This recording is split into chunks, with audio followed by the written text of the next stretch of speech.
Bismillahirrahmanirrahim.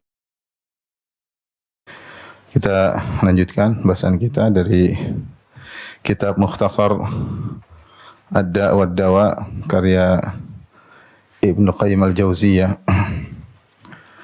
yang diringkas oleh Dr. Ahmad bin Uthman Al-Mazyad, ya. Hafizahullah ta'ala. Kita masuk pada faslun syurutud du'a al-maqbul, tentang syarat-syarat doa diterima, ya. Al-Imam Ibnu Qayyim rahimahullah berkata, "Idza kana ad-du'a'u fi nafsihi ghairu salih aw ad-da'i lam yajma' baina qalbihi wa lisanihi fi ad-du'a'i aw kana thamma mani'un min al-ijabah lam yahsulil atharu." Beliau mengatakan jika doa pada zatnya sendiri adalah doa yang tidak benar. Ini yang poin pertama. Poin kedua, atau yang berdoa tidak menghadirkan, mengkonektingkan antara lisan dan hatinya ketika sedang berdoa, itu tidak konsentrasi. Yang ketiga, au kana thamma mani'un minal ijabah, atau ada halangan yang menghalangi dikabulkannya doa, lam yahsulil athar, maka hasil doanya tidak ada, ya. Di sini Ibnu Qayyim rahimahullah taala menyebutkan doa pada asalnya pasti dikabulkan. Wa qala rabbukum ud'uni astajib lakum.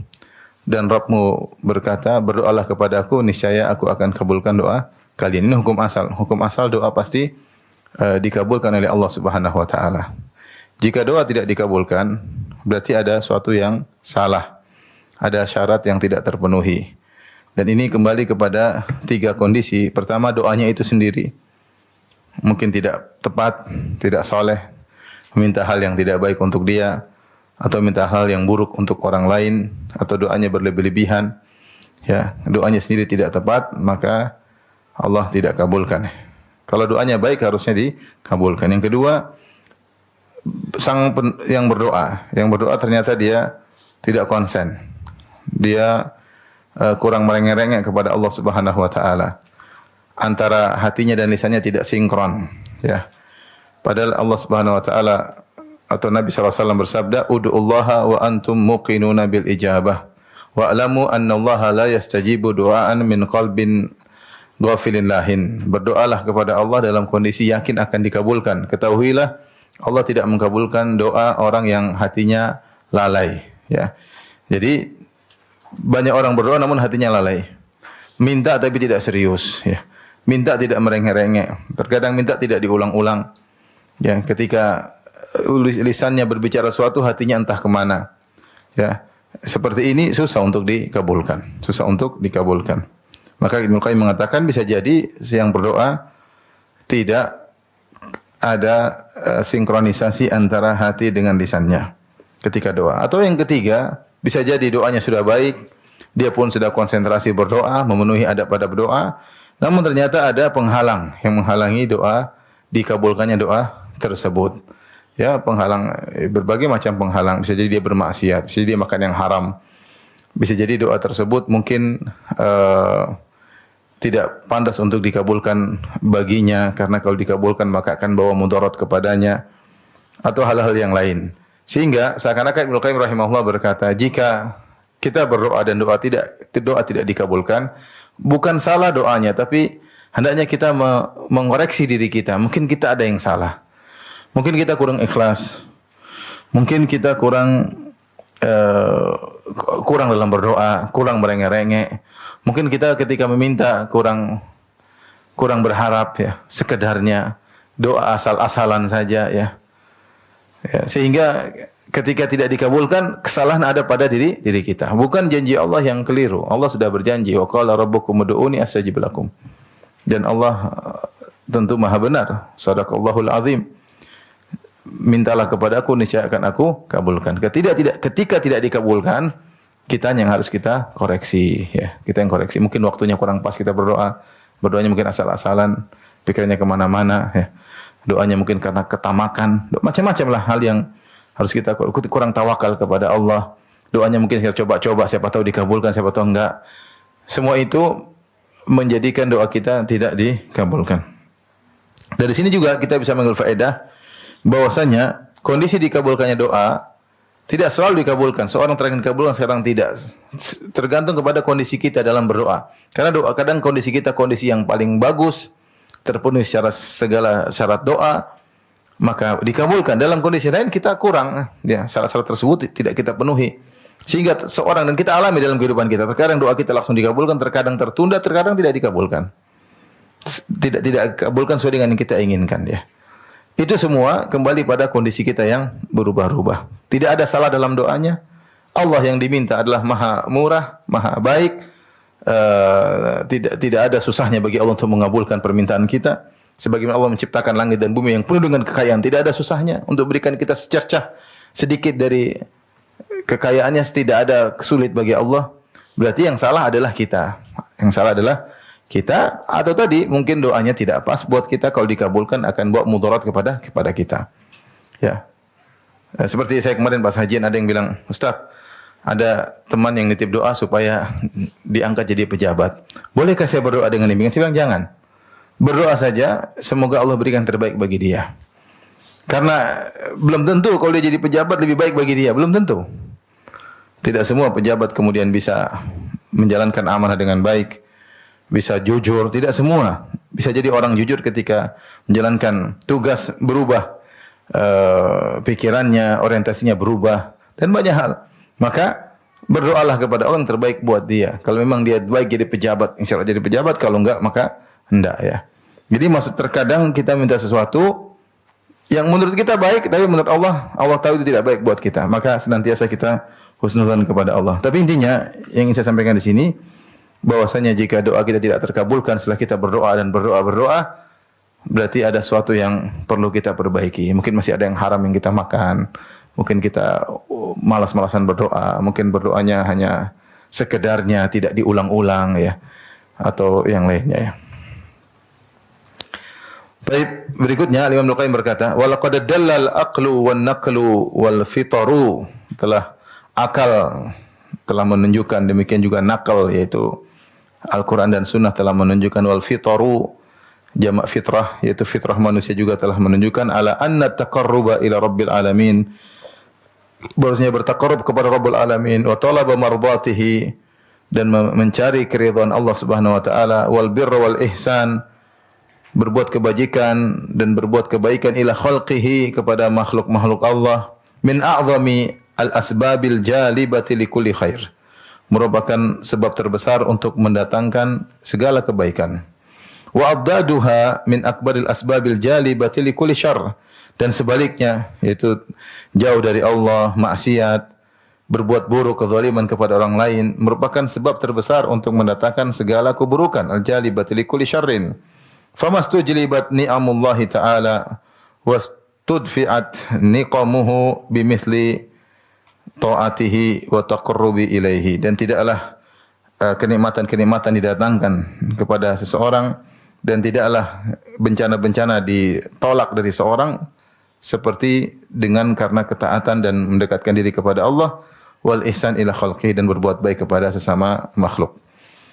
Di sini Ibnu Qayyim menjelaskan di antara sebab dikabulkannya doa adalah ketaatan.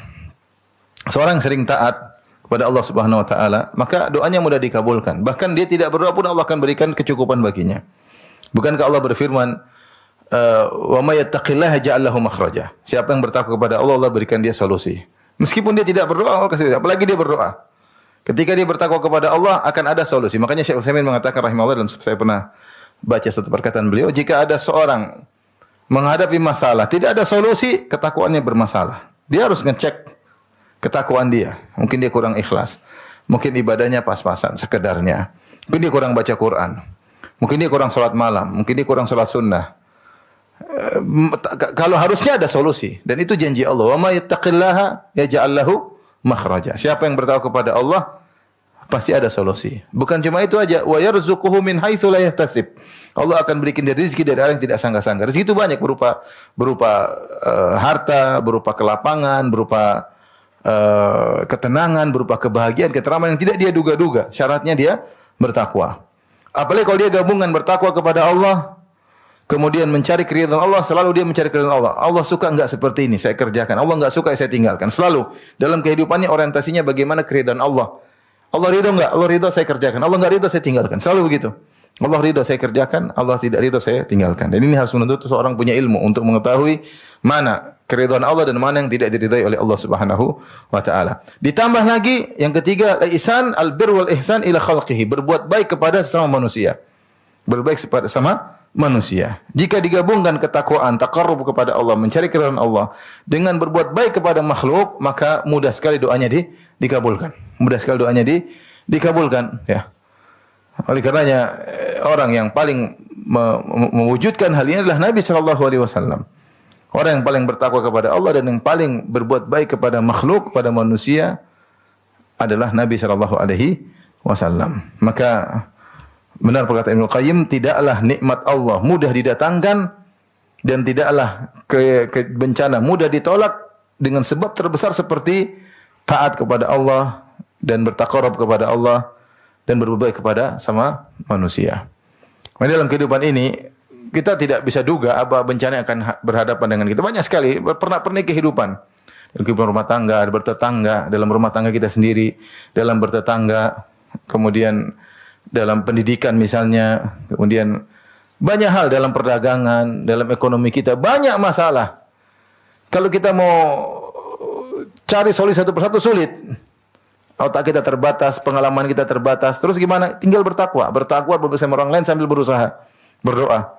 Maka sangat mudah Allah kabulkan doa kita terkait dengan apa yang kita hadapi. Bahkan saya katakan, kita pun tidak berdoa atau doa kita kurang, tapi kita selalu bertakwa kepada Allah, maka Allah akan mudahkan solusi bagi kita. Sekali lagi, siapa yang menghadapi masalah tidak ada solusi, dia kurang takwa. Dia kurang takwa. Seandainya dia bertakwa, pasti ada solusi. Siapa yang mengatakan demikian? Allah. Wa may yattaqillaha yaj'al lahu makhraja. Siapa yang bertakwa kepada Allah, pasti ada solusinya. Saya sering sampaikan ayat ini.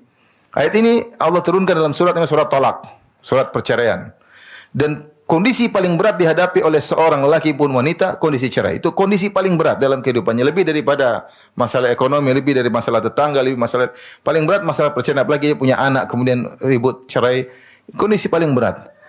Namun kebanyakan orang ketika menghadapi perceraian tidak bertakwa kepada Allah Subhanahu, baik laki-laki maupun perempuan. Tidak menjalani aturan-aturan. Tilka hududullah, aturan-aturan yang Allah tetapkan dalam menceraikan ataupun tatkala diceraikan. Sehingga akibatnya tidak ada solusi. Akibatnya tidak ada solusi. Seandainya mereka meskipun harus bercerai tapi di atas ketakwaan kepada Allah, maka ada solusi. Baik bagi sang lelaki maupun bagi sang wanita. Kenyataan yang ada hampir-hampir tidak ada solusi. Kenapa? Tidak menjalankan aturan-aturan dalam bertakwa kepada Allah Subhanahu wa taala. Meskipun ayat ini terkait masalah perceraian dan itu perkara yang paling pelik dihadapi oleh seorang, maka berlaku dengan yang lainnya juga. Masalah apapun, masalah rumah tangga, masalah bertetangga, masalah ekonomi, masalah orang tua, masalah dengan kakak dan adik, masalah dengan ashar, dengan ipar-ipar kita. Kalau kita jalan dengan ketakwaan kepada Allah, pasti ada solusi. Jadi selain seakan-akan Ibnu Qayyim rahimahullah taala memberi isyarat, selain engkau memenuhi syarat-syarat doa, adab-adab doa, tambahkan ketakwaanmu dan berbuat baiklah kepada orang sesama, kepada orang lain. Niscaya doamu lebih mudah untuk dikabulkan oleh Allah Subhanahu wa taala. Baik. Kita masuk pada pasal berikutnya. Ada pembahasan menarik yang terdapat dalam kitab Da'wah atau Jawabul Kafi yang asalnya bukan mukhtasarnya, ini kan mukhtasar yang kita baca. Tentang Ibnu Qayyim bahas tentang bahwasanya doa adalah sebab utama untuk meraih keberhasilan ya. Ya, sebagaimana makan sebab utama kenyang, minum sebab utama untuk menghilangkan dahaga, nikah merupakan sebab utama untuk punya anak, mencari kebahagiaan sakinah dalam mawaddah dalam kehidupan rumah tangga, maka doa adalah sebab utama untuk meraih cita-cita kita ya, meraih cita-cita kita. Ya, sampai-sampai dalam sebuah riwayat Rasulullah SAW berkata, la yaruddul qadar illa doa atau la yaruddul qadha illa doa. Tidak ada yang bisa menolak takdir seperti doa. Ini mau ditafsirkan dengan tafsiran bahwasanya doa punya efek yang sangat kuat dalam menghasilkan suatu suatu cita-cita atau keinginan seorang hamba. Maka jika seorang sering berdoa, maka adalah hamba yang bahagia. Ya, sering berdoa, sering menggantungkan hatinya kepada Allah. Maka seorang sedikit-sedikit biasakan dirinya untuk berdoa kepada Allah. Dan itu yang dijalankan oleh Nabi sallallahu alaihi wasallam. Nabi dalam aktivitas apapun selalu berdoa kepada Allah Subhanahu wa taala. Dari bangun tidur, keluar rumah, masuk pasar, masuk masjid, keluar masjid, ketemu musuh, dimanapun sampai balik tidur lagi selalu berdoa kepada Allah Subhanahu wa taala, ya. Maka seorang jangan lupa senantiasa menggantungkan hatinya kepada Allah, itu ada kebahagiaan. Orang kalau selalu menggantungkan hatinya kepada Allah, dia akan tenteram. Kenapa dia menggantungkan hatinya kepada tempat bergantung, yaitu Rabbul Alamin yang segala urusan berada di tangannya. Maka doa adalah sebab utama, sering kita ulang-ulang, adalah aqwasilah, senjata yang paling kuat agar kita bisa meraih keberhasilan. Maka jangan meremehkan doa. Sebagian orang doa adalah senjata terakhir. Salah. Doa itu senjata pertama yang harus kita lakukan. Dan banyak ya pengalaman-pengalaman hidup ya. Ketika menghadapi permasalahan-permasalahan, Allah kasih kita pengalaman sehingga kita bersandar kepada Allah, maka ada solusi-solusi yang disegerakan oleh Allah Subhanahu wa taala. Tapi kita lanjutkan, faslun al-farqu baina husnil dhanni wal gurur. Perbedaan antara berbaik sangka dengan terpedaya. Antara berbaik sangka dengan terpedaya, ya. Ini dibahas oleh Ibnu Qayyim rahimahullahu taala, menjelaskan tentang orang-orang yang terjerumus dalam kemaksiatan tapi dia santai saja. Dia mengatakan Allah Maha Pengampun, tenang aja. Rasulullah SAW tentu tidak ingin ada umatnya yang masuk neraka. Kita insya Allah semua masuk apa? Surga. Sehingga menggampangkan maksiat dengan alasan kita husnudzon kepada Allah Subhanahu wa taala. Maka Ibnu Qayyim ingin bahas ini adalah kesalahan, ya. Bahwasanya jika seorang terjerumus dalam maksiat, ini salah satu penghalang dikabulkannya doa. Maka hendaknya dia segera kembali kepada Allah Subhanahu wa taala. Dan jangan dia terpedaya dengan bergantung pada luasnya rahmat Allah Subhanahu wa taala, padahal belum tentu dia mendapatkan rahmat Allah tersebut, ya. Wa rahmati wasi'at kulla syai'in fasa'aktubuha lil ladzina yattaquna wa yu'tuna az-zakata. Ya. Kata Allah, rahmatku meliputi segala sesuatu. Taib, apakah semua mendapat rahmat Allah? Kata Allah, tidak. Setelah itu Allah lanjutkan, fasa'aktubuha. Aku akan tulis, tetapkan rahmatku tersebut lil ladzina yattaqun, kepada orang yang bertakwa. Wa yutuna zakat, dan membayar apa? Zakat. Tidak semua orang mendapat rahmat Allah Subhanahu wa taala. Rahmat, ampunan, kasih sayang, ya. Seorang melakukan maksiat berulang-ulang, tenang, Allah Maha Pengampun, masuk surga, tenang saja, ya. Apa sih dosa kita dibandingkan dengan luasnya rahmat Allah Subhanahu wa taala? Ini orang sebenarnya orang yang terpedaya.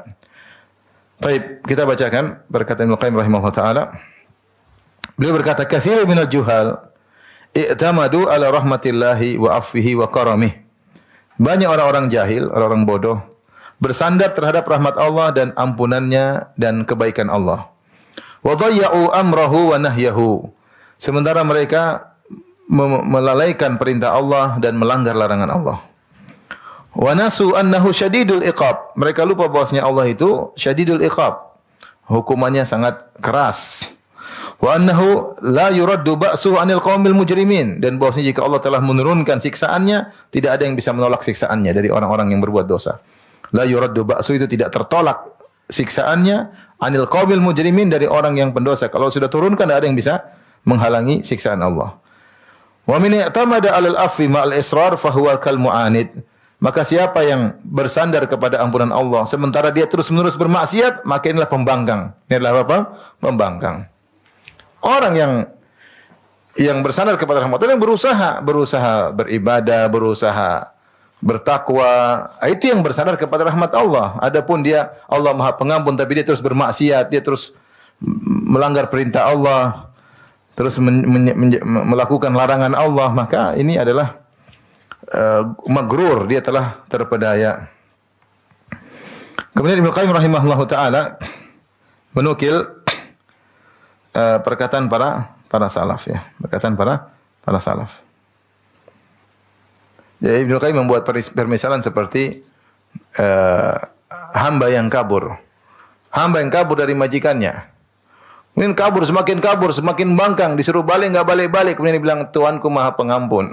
Tuanku baik. Ya malah diajar sama majikannya. Kita punya pembantu kabur balik, enggak. Tenang, nanti majikan baik. Enggak. Tapi kalau baik nangis-nangis pulang, itu baru mungkin disayang sama majikan. Tapi kalau kabur, bawa hal ini melanggar, gimana? Terus dia merasa akan dimaafkan oleh majikannya, ini magrur ya, dia terpedaya. Qala Ma'ruf, berkata para salaf, raja'uka li rahmati man la tuti'uhu minal khidlan wal hamaq. Engkau berharap rahmat dari zat yang kau tidak taat kepadanya. Inilah bentuk khidlan, yaitu kehinaan dan kebodohan. Ya, khudlan yaitu Allah tidak beri taufik kepada engkau, namanya khudlan. Engkau ditinggal. Yang benar engkau berharap rahmat dari orang dari zat yang kau taat kepadanya, itu baru benar. Berharap rahmat dari zat yang kau taat kepadanya. Adapun kau berharap rahmat dari zat yang kau membangkanginya, gimana? Enggak logis. Ini kebodohan. Ya, kebodohan. Ya.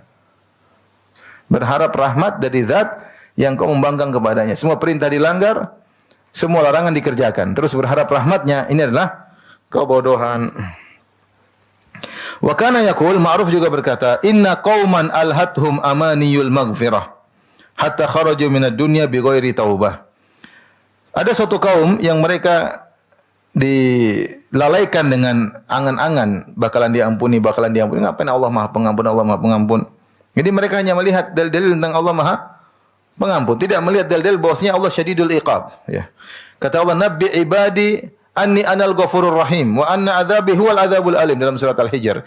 Sampaikanlah kepada hamba-hambaku, anni anal ghafurur rahim, sungguhnya aku adalah zat yang Maha Pengampun lagi Maha Penyayang. Tapi ingat, wa anna adzabi, sungguhnya azabku huwal adzabus syadid. Huwal adzabul syadid, ya. Sungguhnya azabku adalah azab yang pedih.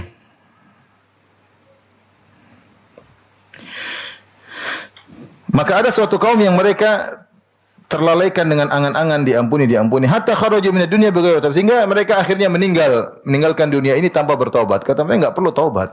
Tenang aja, Allah Maha Pengampun. Enggak usah taubat, nanti diampuni oleh Allah Subhanahu wa taala.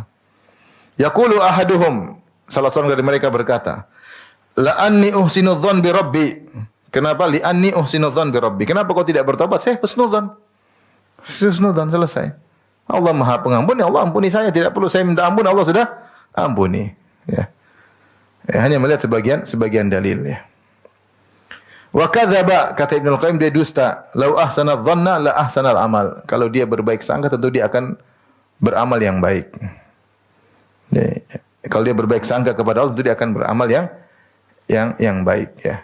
Harusnya demikian. Kalau dilihat ayat-ayat Allah mengatakan siapa yang begini aku azab, siapa yang begini masuk neraka. Kalau husnuzan harusnya Allah ini benar, tidak salah, ya sudah, harusnya dia meninggalkan maksiat. Siapa yang melakukan ketaatan masuk surga. Kalau dia husnuzan sama Allah, harusnya dia jalankan perintah, jauhi larangan, bukan sebaliknya.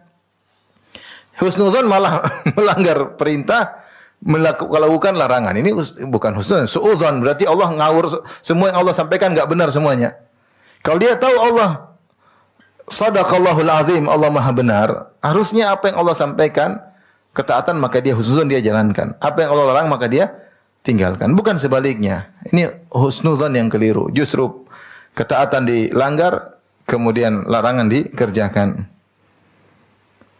Maka setelah itu Ibnu Qayyim rahimahullah menyebutkan dalil-dalil. Kalau dalam buku aslinya banyak sekali mungkin puluhan dalil, banyak sekali. Bahwasanya pelaku maksiat masuk neraka itu banyak. Maka jangan husnuzon tidak pada tempatnya. Jangan husnuzon tidak pada tempatnya, ya. Banyak orang-orang yang beriman tapi melakukan maksiat akhirnya masuk neraka jahanam. Di antara dalil yang banyak disebutkan Ibnu Qayyim rahimahullah taala, di sini kita nukilkan 2 atau 3, ya. 3 di sini disebutkan. Yang pertama, waqad thabata fi sahihain, dalam sahihain Sahih Bukhari Sahih Muslim, min hadithi Usamah bin Zaid, dari hadis Usamah bin Zaid. Qala sami'tu Rasulullah sallallahu alaihi wasallam yaqul, kata Usaman bin Zaid, aku mendengar Rasulullah sallallahu alaihi wasallam bersabda, yuja'u birrajuli yaumal qiyamah fayulqa finnar. Didatangkanlah seorang pada hari kiamat kelak, seorang lelaki fayulqa finnar, kemudian dilemparkan di neraka. Fatandaliku aktabu batnihi, maka kemudian usus-ususnya keluar dari duburnya. Kalau bahasa kita fatandaliku itu brojol apa?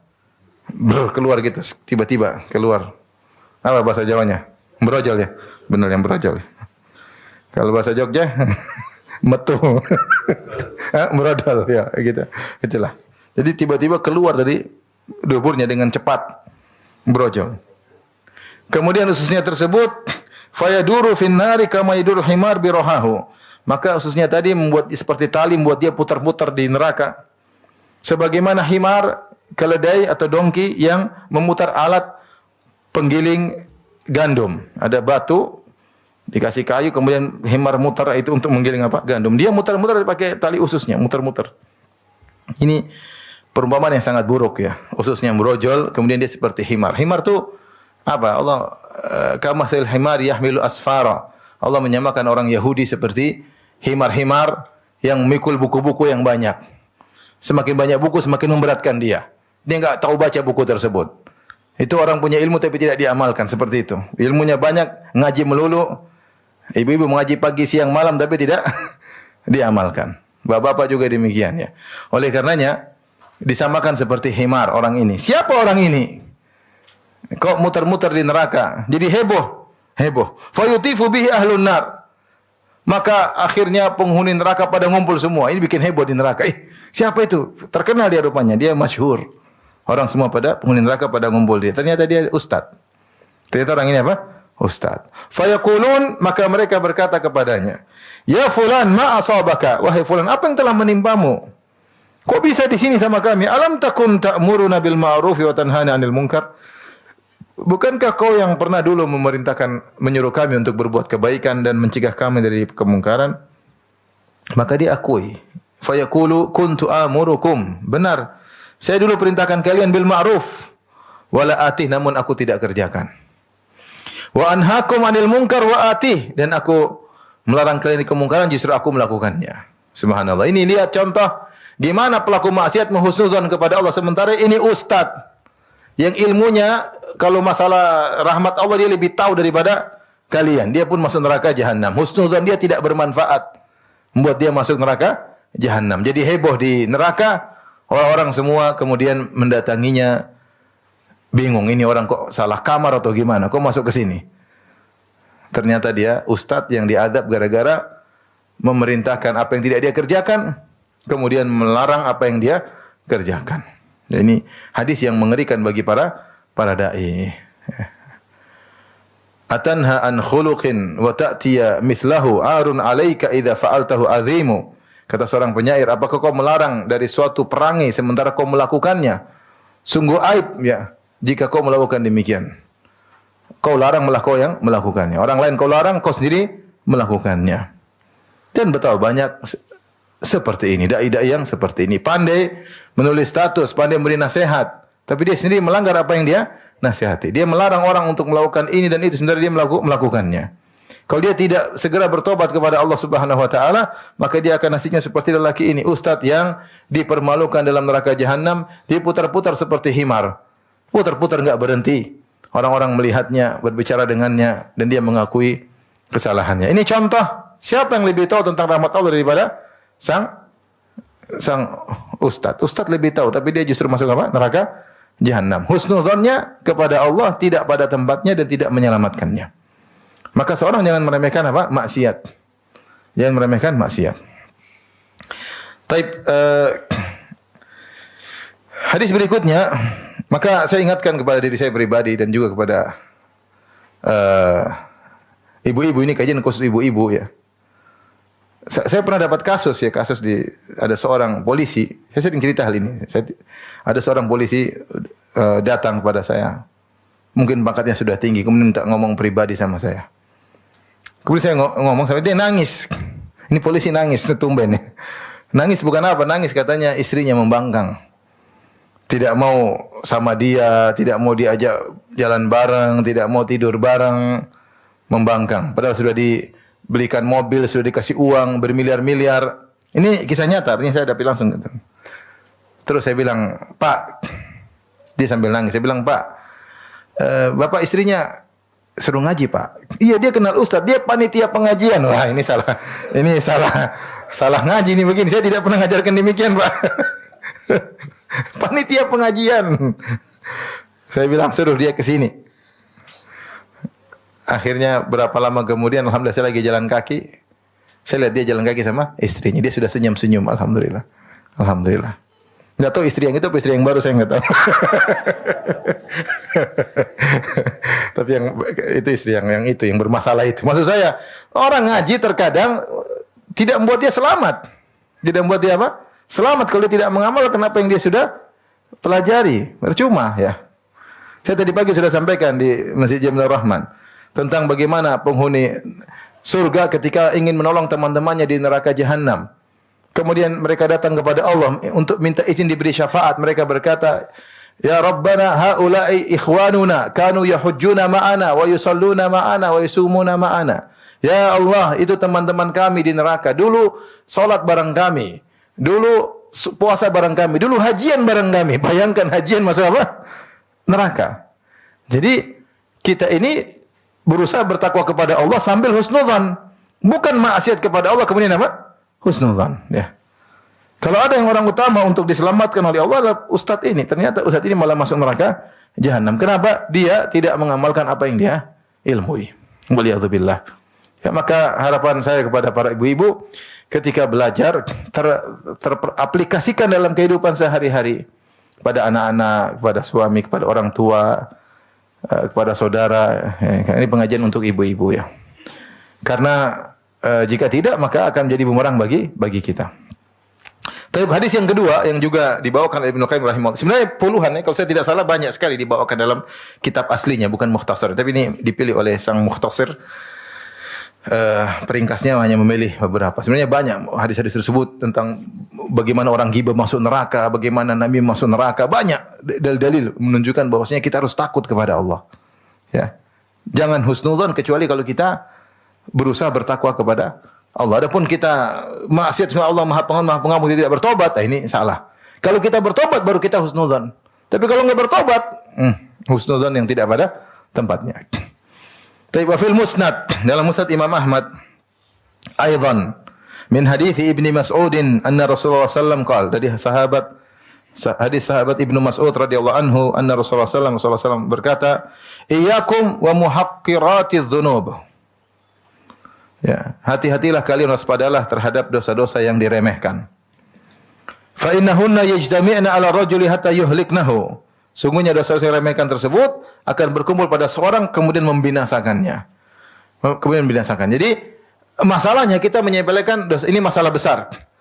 Kita menyepelekan dosa kecil ringan-ringan, kita mandang, kita cuekin, kita tidak istighfar, lihat berita perempuan buka aurat, kita enggak istighfar sama sekali, enggak istighfar. Karena kita enggak merasa itu apa? Dosa. Kita ngirim di WhatsApp, grup WhatsApp ada cerita-cerita lucu tapi ternyata di situ ada aurat terbuka, kita cuek-cuek saja, ya. Kita menggibah sana, menggibah sini, kita cuek-cuek saja. Kita merasa sepele. Toh kita tidak mencuri, toh kita tidak membunuh, toh kita tidak bakar menyan, tidak nyembelih untuk selain Allah. Sehingga kita menggampangkan. Ada dua permasalahan. Permasalahan pertama, sebagian dari dosa-dosa yang kita remehkan tersebut ternyata dosa besar, itu masalah. Ada sebagian dosa-dosa kita anggap sepele, ternyata dosa besar. Apa kata Ibnu Mas'ud radhiyallahu taala anhu atau Anas bin Malik dalam Sahih Bukhari, dia mengatakan, "Innakum la ta'maluna a'malan hiya adaqqu 'alaikum minasy-sya'r wa kunna na'udduha ala ahdi Rasulillah sallallahu alaihi wasallam minal mubiqat." Kata seorang sahabat, sungguhnya kalian benar-benar melakukan perbuatan-perbuatan dosa yang di mata kalian lebih ringan daripada sehelai rambut. Ringan, kalian anggap sepele. Kami di zaman Nabi menganggap itu adalah dosa-dosa yang membinasakan. Kami menganggap itu dosa-dosa yang membinasakan. Artinya di sana dosa-dosa yang besar dianggap sepele. Ini banyak ya. Dianggap sepele. Kezaliman sekarang merajalela banyak, dianggap sepele. Ya. Banyaklah maksiat-maksiat yang dilakukan dianggap sepele. Kalaupun perkara tersebut dosa-dosa kecil, ini juga berbahaya. Dosa-dosa kecil kalau berulang-ulang, apalagi banyak berkumpul, maka akan membinasakan seorang. Ya, maka dikatakan dalam sebagian riwayat, la saghirata ma'al israr. Tidak ada dosa kecil kalau terus-terusan. La kabirata ma'at taubah wa la saghirata ma'al israr. Tidak ada dosa besar kalau orang bertobat, tidak jadi besar karena dia bertobat, dan tidak dikatakan dosa kecil kalau dilakukan berulang-ulang. Masalahnya kita menyepelekan apa? Dosa-dosa. Ya. Makanya kata Ibnu Mas'ud, al-mu'min, seorang mukmin takut kepada Allah Subhanahu wa taala. Yara dhunubahu ka'annahu qa'idun tahtal jabal, yakhafu an yaqa alaih. Seorang mukmin kalau melihat dosa-dosanya seakan-akan dia sedang duduk di bawah sebuah gunung, yang gunung tersebut suatu saat akan bisa menimpanya. Dia takut, khawatir. Ya, dia takut akan dosa yang dia lakukan.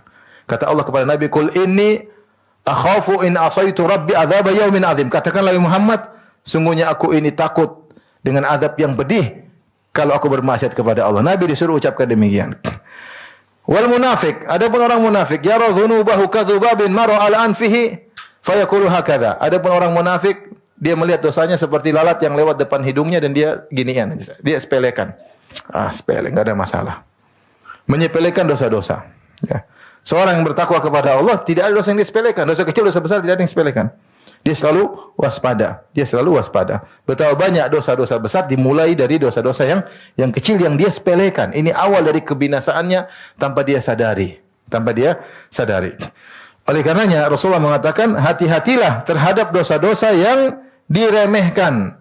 Itu dosa-dosa kecil. Fa innahunna yajtami'na 'ala ar-rajul hatta yuhliknahu. Dosa kecil tersebut terkumpulkan, seorang melakukannya berulang-ulang dengan berbagai macam dosa-dosa kecil, berkumpul akhirnya membinasakannya. Kemudian Rasulullah SAW berikan perumpamaan. Wa daraba lahunna Rasulullah SAW mathalan. Ibnu Qayyim Rasulullah SAW kemudian memberikan perumpamaan tentang seperti ini. Kamathil qaumin nazalu ardha falatin. Seperti suatu kaum yang mereka singgah di suatu tempat terbuka. Fahadara sani'ul qaum. Maka tiba saatnya mereka masak. Mereka ingin sani' membuat makanan. Faja'ala rajulu yantaliqu fayaju'u bil ud. Maka ada seorang datang bawa satu batang atau satu kayu kecil untuk menyalakan api. Kalau satu kecil bawa, enggak ada pengaruh. Kecil, satu apa? Kalau lihat satu persatu, remeh. Bagaimana mau nyalain? Kapan masaknya? Bawa kayu kecil kemudian bawa taruh di bawah kompor, kapan nyalanya? Wa rajulu yaji'u bil ud. Satu lagi datang bawa apa ini?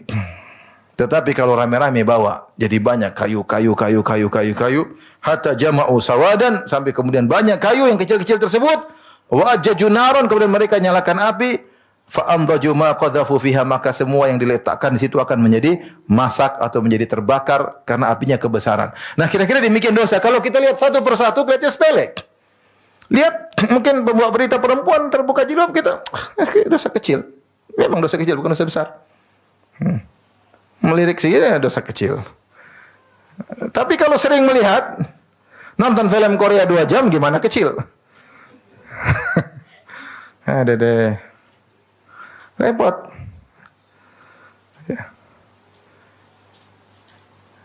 Melihat wanita juga wajib tundukkan pandangan. Melihat film-film akhirnya dia enggak sepele, akhirnya jadi besar. Maksudnya ini sedikit berkumpul akhirnya membinasakan seseorang yang dianggap sepele. Maka jangan seorang melakukan dosa-dosa kemudian dia husnuzon tidak pada tempatnya. Kecil-kecil santai aja.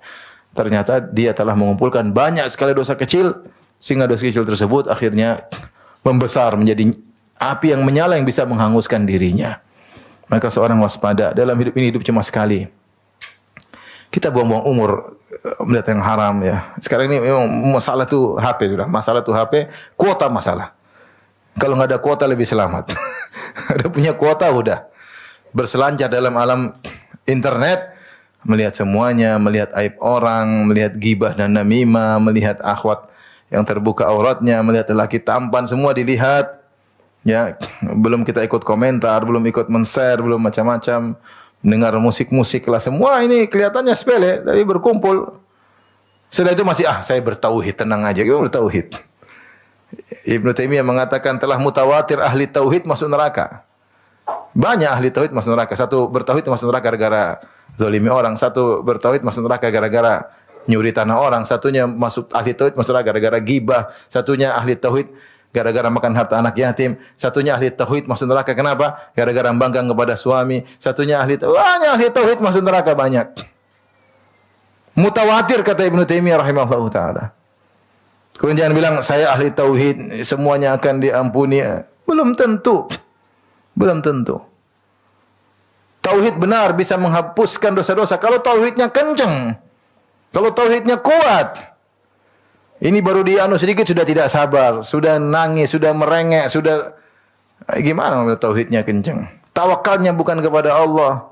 Ketakutan luar biasa. Terus oleh karenanya seorang jangan meremehkan dosa-dosa. Jika dia melakukan banyak dosa, maka jangan dia husnudzan. Segera dia bertobat kepada. Kalau sudah bertobat kepada Allah, baru husnudzan kepada Allah Subhanahu wa taala. Kemudian lanjutkan hadis yang ketiga.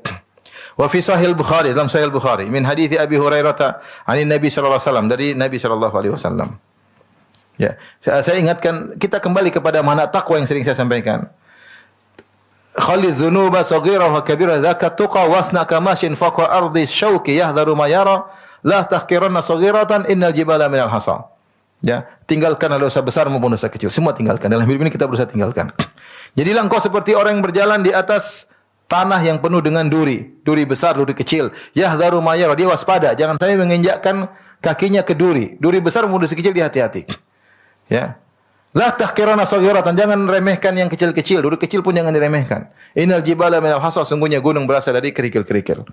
Dan kebiasaan manusia, kalau sudah menginjak duri kecil, kemudian berdarah, dia bilang wes kadung, wes ra kadung. Lanjut. Tobatnya nanti aja, engkau ay tobatnya, wes kadung. Nah itu jadi masalah. Banyak manusia seperti kadung terlanjur basah. Basah sekalian, nanti tobat belakangan. Akhirnya basah-basah yang lain lagi. Akhirnya tidak bertobat, akhirnya meninggal tatkala terkadung basah. Itu banyak seperti itu. Tapi ketika seorang waspada, dia injak duri kecil, astagfirullah, dia cabut. Bertobat sama Allah. Maka dia akan selamat terus. Setiap dia injak duri kecil, dia cabut. Istighfar. Sehingga rasa sakit akan terasa terus karena dia obati. Tapi kalau udah luka, udah enggak sakit sudah. Injak sana ya udah enggak ada masalah. Udah darah berlempar di mana-mana. Cuek aja. Nah, kita kalau melakukan dosa, cabut itu duri. Beristighfar kepada Allah. Kita sembuhkan. Sehingga kalau kena duri, sakit lagi. Kita ini bahaya. Cabut lagi. Kapan kita biarkan luka merajalela, kita tidak akan peduli. Ya, sudah keterlanjur basah. Tapi hadis berikutnya fi Sahih Bukhari. Min hadits Abu Hurairah an Nabi sallallahu alaihi wasallam, dari hadis Abu Hurairah dari Nabi sallallahu alaihi wasallam. Man kanat indahu li akhihi madlamatun. Saya ini maksud saya ibu-ibu, hati-hati ibu-ibu. Apapun jalan dosa itu jalannya banyak, setan itu banyak. Di antara cerita yang menyedihkan yang saya dengar dari salah seorang guru saya tidak ingin sebut namanya. Ini bukan terjadi di sini, di luar negeri. Ada seorang akhwat, Masya Allah. Dia buka website, kemudian buka tanya jawab, kemudian talibatul ilm, menuntut ilmu. Tapi ternyata akhirnya hubungan dia dengan suaminya rusak. Kenapa? Ternyata dia mulai connecting sama dai-dai yang ada di website juga, tanya jawab, kemudian ada konsultasi, akhirnya dia meremehkan suaminya, akhirnya rusak rumah tangganya. Jadi maksud saya setan itu bukan hanya orang-orang awam saja yang mau dia ganggu, semuanya siapa saja. Mau ustadz, mau ustazah, mau tinggal di Jamil Rahman, mau tinggal di Malioboro, setannya ada semua. Ada enggak setannya ibu-ibu? Ada ya. Yang kita merasa aman. Ini bayangkan seorang, Masya Allah, talibatul ilm, penuntut ilmu, buka website, banyak orang ambil faedah dari dia sendiri rusak. Dia sendiri rusak. Rusaknya gimana? Karena dia connecting sama laki-laki yang juga mungkin dai-dai. Orang setan masuk di situ. Mulai dia connecting, mulai dia enggak serak lagi sama suaminya mungkin dianggap bodoh, dia enggak apa-apa. Rusak rumah tangganya. Ini kenyataan. Oleh karenanya setan bisa masuk dari segala arah. Hadis berikutnya wa fi Sahih Bukhari min hadits Abi Hurairah an Nabi sallallahu alaihi wasallam. Ini hadis berikutnya juga dibawakan oleh Ibnu Qayyim tentang bahayanya maksiat. Bahwasanya seorang kalau melakukan maksiat jangan husnudzan. Dia husnudzan itu kalau dia bertobat kepada Allah. Adapun sedang maksiat husnudzan, nah ini enggak benar. Tenang, zina Allah Maha Pengampun. Tenang, zina sekali 2 kali Allah Maha Pengampun. Itu ada pezina kasih minum kucing selesai kok. Kasih minum anjing diampuni oleh Allah. Kita kasih minum kucing kalau enggak ada anjing. Salah, husnudzan. Husnudzan kalau bertobat kepada Allah Subhanahu wa taala. Ani Nabi sallallahu alaihi wasallam bersabda, "Man kanat indahu li akhi madlamatun fi malin aw irdin falyatihi falyastahillaha minhu qabla an yu'khadh wa laysa indahu dinarun wala dirham." Kata Nabi sallallahu alaihi wasallam, barang siapa yang berbuat zalim kepada saudaranya, apakah kezaliman tersebut terkait dengan harta atau terkait dengan harga dirinya? Ingat, kezaliman itu macam-macam. Kembali kepada 3 hal: harta, darah, dan harga diri. Yang Rasulullah SAW sebutkan ketika Haji Wada, Rasulullah SAW mengatakan, "Inna dima'akum wa amwalakum wa aradakum haramun alaikum kahurmati yaumikum hadha fi baladikum hadha fi syahrikum hadha." Kata Nabi SAW, sungguhnya darah kalian haram, tidak boleh ditumpahkan. Sungguhnya harta kalian haram, tidak boleh kalian ambil sama kalian. Harga diri kalian haram, tidak boleh kalian jatuhkan. Sebagaimana kehormatan bulan ini, sebagaimana keharaman tempat ini, kota Mekah, dan sebagaimana keharaman tanah ini, dan menunjukkan bahwasanya kezaliman kembali kepada 3 hal, terkait dengan darah, terkait dengan harta, terkait dengan harga diri. Maka siapa yang berbuat zalim kepada saudaranya terkait dengan harta, meskipun kecil, Rasulullah SAW mengatakan, siapa yang bersumpah untuk mengambil dari harta saudaranya qadiban min araq, 1 kayu siwak, maka sungguhnya dia telah mengambil qit'atan minan nar, dia telah mengambil potongan dari neraka jahanam. Sebagian sahabat berkata, "Ya Rasulullah, walau qadiban min araq, meskipun 1 kayu siwak yang harganya 1 real, 2 real, 5.000, 10.000." Kata Rasulullah, "Walau qadiban min araq, meskipun 1 kayu siwak." Bisa bikin masuk neraka? Bisa. Maka jangan coba-coba ngambil harta orang lain. Jangan coba-coba mengambil harta yang bukan hak kita. Ya, waspada. Orang yang tidak ridha dia akan tuntut dan bisa menyebabkan seorang terjerumus dalam neraka jahanam. Maka siapa yang menzalimi saudaranya meskipun sedikit harta, au irdin, atau dia menjatuhkan harga diri saudaranya, dia bohongin, dia begini, orangnya begini, dia bikin berita dusta, bahwasanya begini, bikin isu yang tidak benar, menuduh yang tidak-tidak. Hati-hati. Falyati, maka segera dia mendatangi orang yang dia zalimi tersebut. Falyastahillaha minhu, maka dia minta dihalalkan hendaknya. Dalam riwayat yang lain, falyatahallalhu minhul yaum, hendaknya hari ini juga dia minta dihalalkan. Qabla an yu'khadha walaysa indahu dinar wal dirham, sebelum kebaikannya diambil sementara tidak ada lagi dinar dan dirham. Itu pada hari kiamat kelak.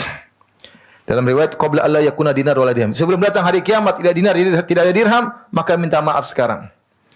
Kalau sekarang kita minta maaf sama orang kita zalimi, dia minta bayar, kita masih bisa bayar.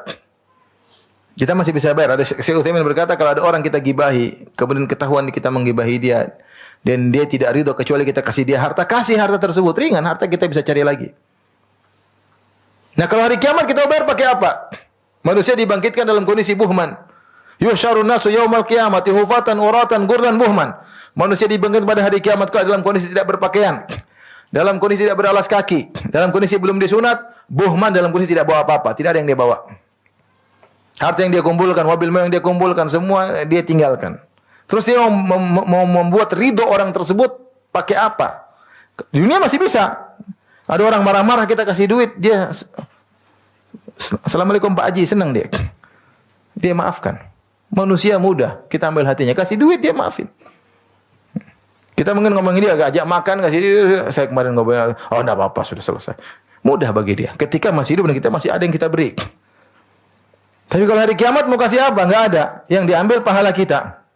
Fa in kanat lahu hasanatun ukhidha min hasanati fa utiyaha. Kalau dia punya kebaikan-kebaikan, maka kebaikan pahala-pahala itulah yang digunakan untuk membayar kezalimannya. Wa illa ukhidha min sayyiati hadza fa turihat alaihi tsumma turiha finnar. Kalau tidak, maka dosa-dosa orang yang dizalimi akan diambil dan dipikulkan kepadanya, kemudian dilemparkan di neraka jahanam. Ini hadis harusnya membuat seorang takut. Kalau dia sedang bermaksiat, jangan dia husnudzon sama Allah. Salah. Ya, dia harus kalau mau husnudzon, dia harus bertobat. Bukan dia magrur, terpedaya. Allah Maha Pengampun, tenang aja. Nanti Allah yang ngurus. Gimana ente zalimi orang? Ente zalimi orang. Ya. orang itu terzalimi, tersakiti, hartanya kamu ambil, kau nipuin dia, ya, kemudian dengan mudahnya kau bilang nanti Allah yang ngurus, akan diampuni. Ini lihat ini hadis ini. Ya. Lihat hadis yang sudah ma'ruf, al-muflisu min ummati, orang berangkrut dari umatku, man ya'ti yaumal qiyamah bi salatin wa zakatin wa siyamin, datang pada hari kiamat kelak dengan bawa pahala salat, pahala zakat, pahala puasa, pahalanya banyak. Wa ya'ti wa qad syatama hadza, ternyata dia di dunia pernah mencaci maki si fulan. Wa daraba hadza, pernah mukul si fulan. Wa safaka dama hadza, pernah menumpahkan darah si fulan. Wa akhadha mala hadza, pernah mengambil harta si fulan. Fa yu'ta hadza min hasanati, maka pahalanya diambil transfer kepada orang yang dia zalimi, dikasih dibagi-bagi. Fa in faniyat hasanatu qabla an yuqdama alaih, ternyata dosa pahalanya sudah habis sebelum membayar orang-orang yang dizalimi tersebut. Ukhidat min sayyiati, maka dosa-dosa yang dizalimi tersebut diambil, fa turihat ali, dipikulkan kepada dia. Tsumma turiha finnar, kemudian dilemparkan neraka jahanam. Maka waspada, jangan sampai kita hidup ini menzalimi orang. Dan saya sudah sampaikan, berbuat zalim bisa jadi sama orang jauh, bisa orang dekat, hati-hati. Zalim itu bukan harus sama orang jauh, terkadang tetangga kita zalimi, hati-hati. Terkadang teman pengajian kita zalimi, terkadang ustadz kita zalimi, terkadang audiens kita zalimi. Terkadang istri kita zalimi, terkadang suami kita zalimi. Hati-hati. Terkadang anak kita zalimi. Dan pada hari kiamat semua akan menuntut. Anak kita nuntut kita. Suami kita nuntut kita. Istri kita nuntut kita. Tidak usah orang jauh-jauh, orang dekat terkadang kita zalimi. Orang tua kita terkadang kita zalimi. Maka waspada. Jangan pikir orang jauh. Jangan pikir nanti di akhirat tenang, ibu saya akan maafin saya. Enggak, ibu kita akan nuntut kita kalau kita zalimi dia. Dia akan nuntut kita. Jangan pikir, oh tenang, suami saya pemaaf. Dia akhirat lah yang cerita. Dia akan nuntut. Jangan bilang istri saya pemaaf, oh istri kita akan nuntut. Dia diam sekarang, mendem. Di akhirat dia nuntut. Oleh karenanya waspada. Ini semua pintu-pintu bisa menjerumus orang neraka jahanam. Maka seorang kalau berbuat kemaksiatan, segera bertobat. Baru dia husnudzon kepada Allah. Tapi kalau dia tidak bertobat, gimana mau husnudzon? Sementara begitu banyak dalil-dalil yang menunjukkan bahwasanya pelaku maksiat kalau tidak bertobat bisa diadab oleh Allah Subhanahu wa taala. Baik. Maka ini semua peringatan disampaikan Ibnu Qayyim rahimahullah agar kita tidak salah bersikap husnudzon tidak pada tempatnya. Kemudian Ibnu Qayyim berkata, "Wa rubbama tak'a ba'dul muqtarrin 'ala ma yara min ni'amillahi 'alaihi." Bisa jadi seorang yang terpedaya bersandar kepada nikmat yang dia rasakan di dunia, fid dunya. Wa annahu la yughayyiru ma bihi. Bahwasanya maksiat yang dia lakukan tidak merubah kondisinya. Dia maksiat, nikmat jalan terus. Dia maksiat, hidup nyaman. Dia merasa enggak ada masalah. Berarti Allah Maha Pengampun. Wa yadhunnu dzalika annahu min mahabbatillahi lahu. Dia menyangka ini karena Allah sayang sama saya. Ya. Wa annahu yu'tihi fil akhirati afdhala min dzalik. Nanti di akhirat Allah kasih lebih lagi daripada ini. Wa hadza minal ghurur, dan ini adalah bentuk terpedaya, ya. Apakah Allah kasih harta berarti Allah sayang? Tidak harus.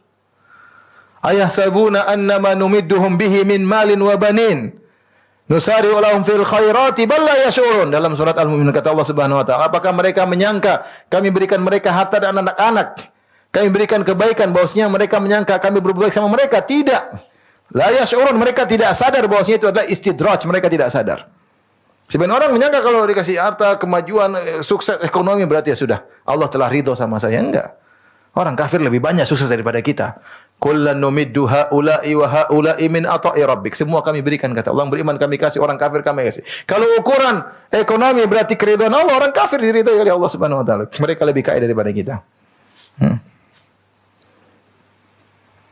Sebagian mereka terpedaya demikian, melihat kenikmatan yang tiada berhenti, berarti Allah ridho, padahal dia zalimi orang. Dia tidak peduli, lupa. Wa qala ba'dhu salaf, sebagian salaf berkata, "Idza ra'aita Allah yutabi'u 'alaika ni'amahu wa anta muqimun 'ala ma'asihi fahdharhu." Jika engkau melihat Allah memberikan nikmat yang tiada putus-putusnya kepadamu, sementara engkau senantiasa bermaksiat kepada Allah, maka waspadalah.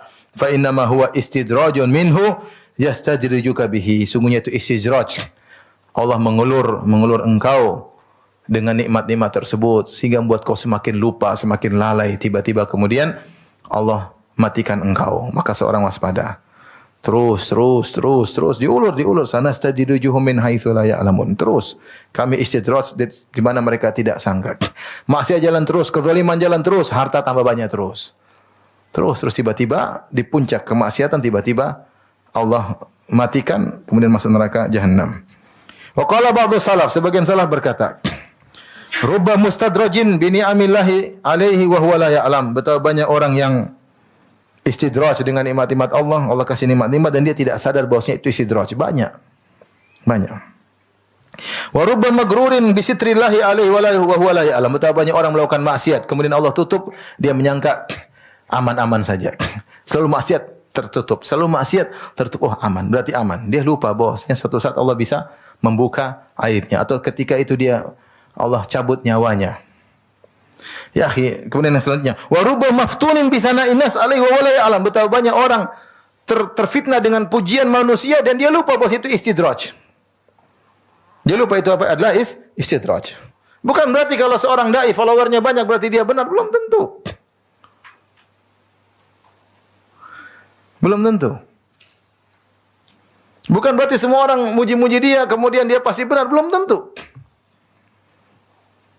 Uwais Al-Qarani enggak ada yang puji dia. Yang puji cuma Nabi sallallahu alaihi wasallam.